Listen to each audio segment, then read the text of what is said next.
was this guy, descended from Shem, called Terah.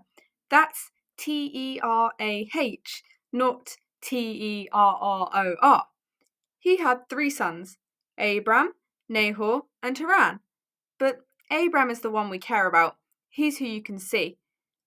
Haran had a son called Lot. Then Haran died. Abram married Sarai, who you can also see. She was infertile, which will be important later. And Nahor married Milcah, daughter of Haran. Terah, Abram, Sarai, and Lot left the city where they were, to go to Canaan, but they got sidetracked and stopped in Haran. The city, that is, not the person. And they lived there until Terah died. Then Yahweh said to Abram, "Leave this country and your father's house. Go to a land I'll show you. I'm going to make you a great nation. I'll bless those who bless you and curse those who curse you." So Abram, aged 75, and his household and his nephew Lot left Haran, the city, not the person, and went to Canaan. When they got there, Yahweh said to Abram, "I'm going to give your descendants this land." Now, there was a severe famine in Canaan, so Abram went to live in Egypt until it was over.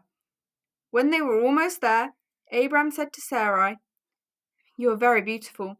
I just know that when the Egyptians see you and know you're my wife, they'll kill me, but let you live. Say that you're my sister, so I'll be treated well because of you and won't die." So she did. They got to Egypt, and the Egyptians saw that she was indeed stunning. Pharaoh's officials told him all about her, and he took her to live in his palace. And Abram was treated well because of her. They gave him all sorts of gifts of livestock and servants. But Yahweh inflicted Pharaoh and his household with serious diseases because of Sarai, Abram's wife. So he summoned Abram and said to him, "What have you done? Why didn't you tell me she was your wife, but said she was your sister? I might have married her. Now take her and leave." So Abram and Sarai left Egypt and went back to Canaan. He took all his possessions with him too. He was a very rich man. Lot was also rich and lived and travelled with Abram. Lots of their riches were in livestock, and what with the other inhabitants, the land could barely support them in the same place. To top it all, Abram's herdsmen and Lot's herdsmen were fighting. So Abram said to Lot, "Look, I don't want us or our herdsmen to fight. There's so much land around here, choose a place to go. If you go left, I'll go right, or if you go right, I'll go left." Lot looked around and saw how fertile the plain of the Jordan was towards the east, so decided to go there, which meant Abram went west, further into Canaan. After Lot had gone, Yahweh told Abram to look in every direction and walk through the land, because he was going to give him and his descendants all he could see, and was going to multiply them until they couldn't be counted. There would be as many as all the dust in the earth. After this, Abram pitched his tent under some terebinth trees in Hebron and built Yahweh an altar. At some point, lots of the local kings decided to fight each other. The winning kings made off with all the losing kings' goods and provisions.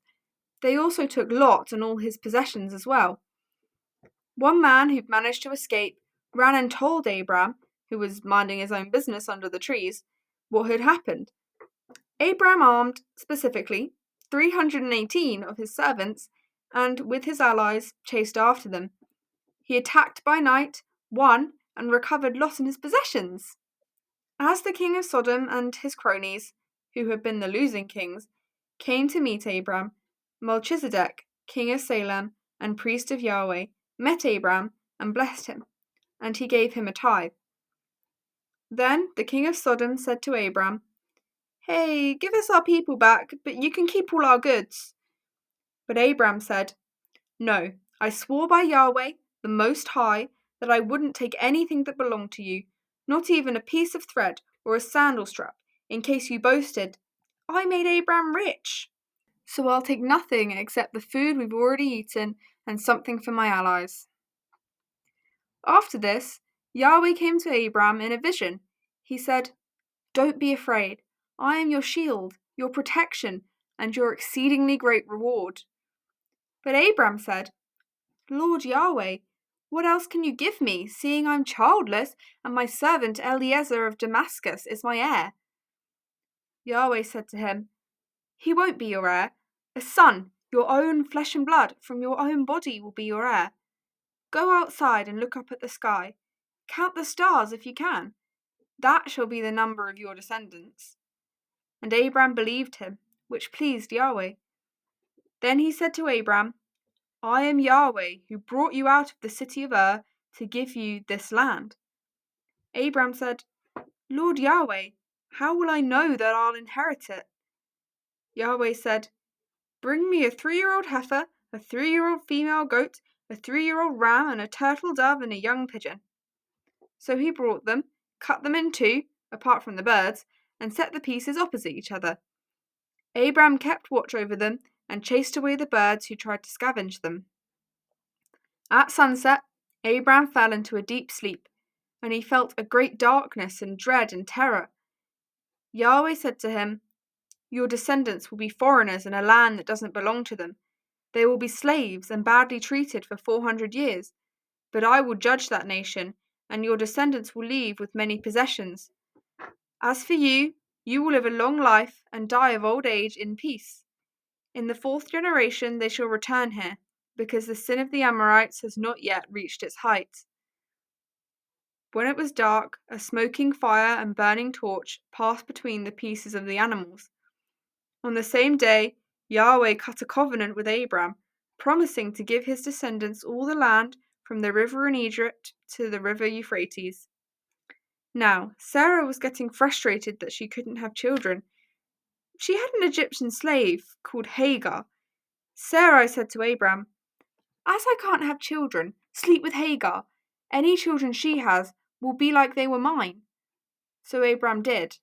This is about 10 years since they arrived in Canaan. Hagar conceived, and when she knew she was pregnant, she flaunted it and gloated over Sarai.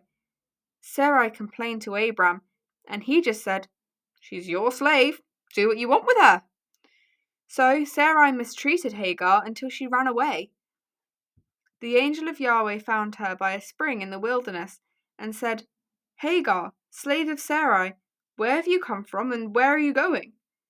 She replied, "I'm running away from my mistress Sarai."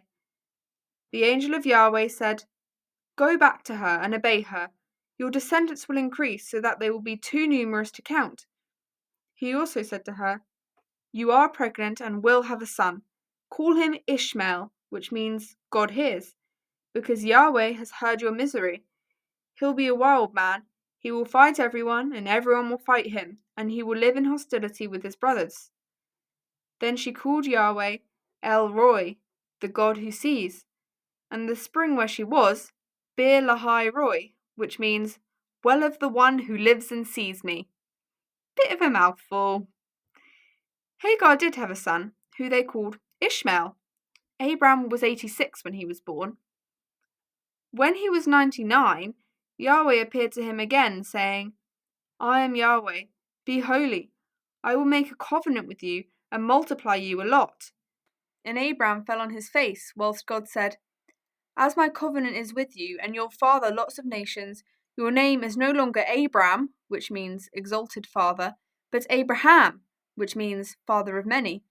You will be very fruitful, and kings will be among your descendants. I will make an everlasting covenant with you and your descendants to always be your God. I will give them all this land of Canaan where you are a stranger forever. Make sure you and your descendants always keep the covenant, which is this: every male child among you, born or bought, should be circumcised from 8 days old. Anyone who doesn't has broken the covenant. And don't call your wife Sarai anymore. Her new name is Sarah. I will bless her and give you a son by her. She shall be the mother of nations, and kings will come from her descendants." Then Abraham fell on his face again. He laughed and said to himself, "Can a man who is 100 have a child? And can Sarah, who is 90, give birth to a child?" But he said to God, "Oh, if only Ishmael could be blessed by you."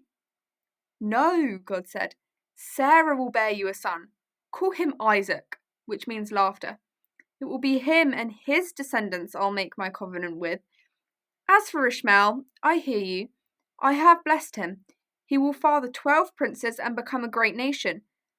But it is Isaac, who you will have with Sarah this time next year, I will make the covenant with. So God finished talking to Abraham and left him. That same day, Abraham took all the males of his household, born or bought, and circumcised them as God had told him. He was 99 and Ishmael was 13. Then, soon after, Yahweh appeared to Abraham under the terebinth trees as he was sitting in his tent doorway at about noon. 3 men came to him, and he ran to meet them and said, "Please, don't go on. Let some water be brought to wash your feet, and rest a while under the trees. I will bring you some bread to eat, then you can continue on." They agreed, so he ran to Sarah and told her to quickly make some bread. Then he ran to prepare a calf for them to eat too. So they ate, and he stood and watched them. They asked where Sarah was, and he told them that she was in the tent.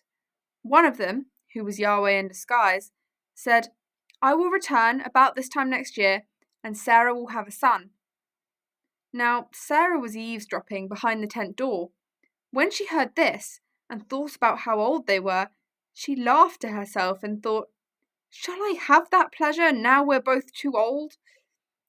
Yahweh asked Abraham, "Why did Sarah laugh, saying, 'How can I have a child? I'm too old?' Is anything too hard for Yahweh? I will return next year, and Sarah will have a son." Sarah denied that she'd laughed because she was afraid, but he said, "No, you did laugh." Then the men left and went towards Sodom. Abraham went with them to see them safely off. Yahweh said, "Shall I hide from Abraham what I'm about to do? He'll become a great and mighty nation, through whom all nations will be blessed. I have chosen him to teach his household and descendants to keep my ways, so I can fulfill what I promised him." Then he said, "The outcry against Sodom and Gomorrah because of their sins is great. I'll go down now and see if it's as bad as they say. If not, I'll know." At this point, the other 2 men carried on towards Sodom. Abraham said, "Are you going to destroy the good people as well as the bad? Suppose there were 50 righteous people in Sodom. Would you still destroy it and not spare it, even for the 50? Surely the judge of the earth will do what's right and not treat the good and bad equally."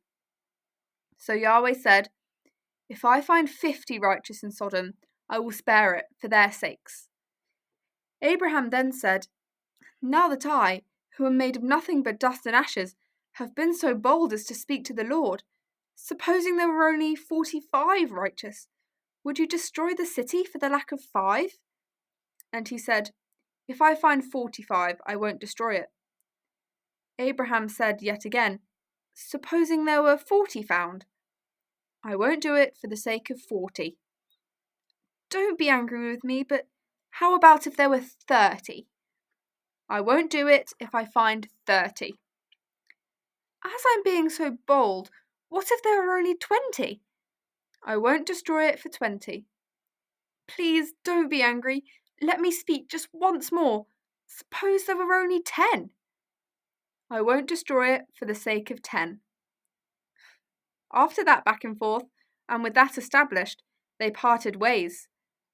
But what will the angels find down there? 10 righteous?